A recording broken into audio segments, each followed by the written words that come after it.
প্রায় দেড় যুগেরও বেশি সময় ধরে বসে নাটোরের নয়াবাজারে শ্রমিকের হাট।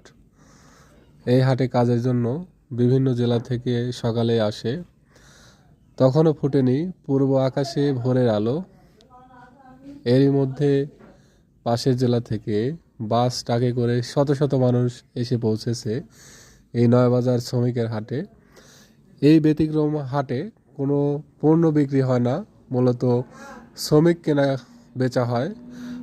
নাটোর, পাবনা, বগুড়া, সিরাজগঞ্জ পার্শ্ববর্তী জেলা থেকে লোক আসে এবং সকালে দামদর করে সারাদিন কাজের জন্য নিয়ে যাওয়া হয়।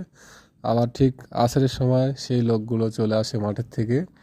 এখন মূলত আমাদের মাঠে রসুন ওঠানোর কাজ, রসুন বান্দা, এছাড়া রসুন বোয়ানো, এই কাজগুলো আমাদের মাঠে বর্তমানে 500 থেকে 600 টাকায় বিক্রি হচ্ছে প্রতিজন শ্রমিক।